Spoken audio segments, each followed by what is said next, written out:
Break में स्वागत है आपका। और उस वक्त एक बड़ी खबर आ रही है। भोपाल के हमीदिया अस्पताल में बड़ी लापरवाही सामने आई है। मध्य प्रदेश के भोपाल में कोरोना वार्ड में बिजली जाने से 3 मरीजों की जान चली गई है। कांग्रेस के पूर्व पार्षद अकबर खान सहित 3 लोगों की मौत हुई है। कोरोना वार्ड में भर्ती मरीजों की मशीनें बंद हो गई थी और जनरेटर में डीजल नहीं होने की वजह से जनरेटर चालू नहीं हो पाया, जिसका खामियाजा 3 लोगों को भुगतना पड़ा। कांग्रेस के पूर्व पार्षद है जिनकी जान गई है। कुल मिलाकर के 3 लोगों की मौत हुई है।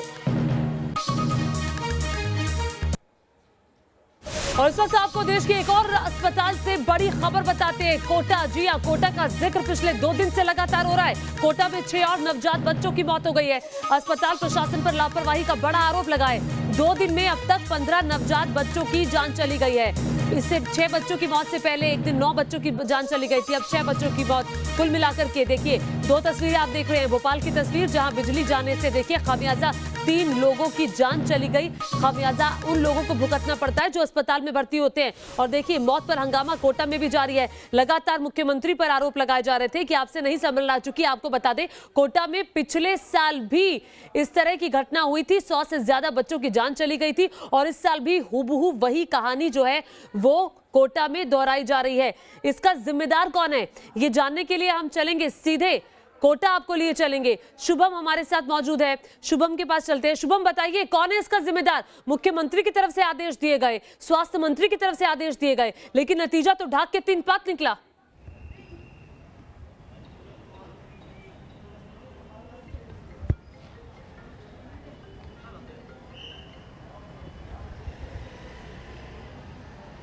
हेलो जी, मुझे मेरी आवाज आ रही है?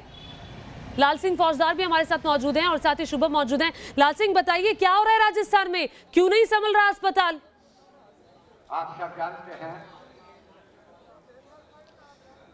देखिए, सबसे बड़ी बात यह है कि ये वही बच्चों की कब्रगाह बन गया है जेके लोन हॉस्पिटल कोटा। पिछले साल यही दिसंबर का महीना था जब 110 बच्चों की मौत हुई थी। जमकर उस पर सियासत हुई, सियासी बयानबाजी हुई। सरकार ने लंबे चौड़े वादे किए कि तमाम संसाधनों को दुरुस्त कर लिया जाएगा, लेकिन 1 साल बाद फिर दिसंबर आया है और 3 दिन में 15 बच्चों की मौत हो चुकी है। और बावजूद इसके चिकित्सा मंत्री कहते हैं हमने कमेटी बना दी है, 3 दिन में रिपोर्ट आ जाएगी। लेकिन आप देखिए सबसे बड़े आश्चर्य का पहलू यह है कि जब 1 साल पहले 110 बच्चों की मौत हुई थी और जो कमेटी बनाई थी उसकी रिपोर्ट आज तक नहीं आई है कि हॉस्पिटल में क्या कमी है, किस तरह के संसाधनों की कमी है। मैं एक बार जरूर दर्शकों को बता देना चाहता हूं, जब वो 110 बच्चों की मौत हुई थी तो हमने साफ साफ बताया था किस तरह वह हॉस्पिटल में गंदगी है, शीशे टूटे हुए। आप देखिए सबसे शर्मनाक बात है कि आजाद भारत में अगर नवजात बच्चों की मौत सर्दी से हो जाती है उसके लिए हम गर्म व्यवस्था नहीं कर सकते, तो इससे शर्मनाक कुछ हो नहीं सकता।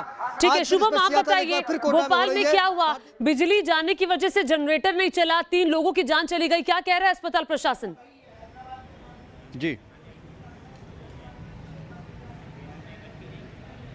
बिल्कुल, काफ़ी दर्दनाक हादसा ये रहा। मध्य प्रदेश की राजधानी भोपाल का सबसे बड़ा अस्पताल ये हमीदिया अस्पताल है।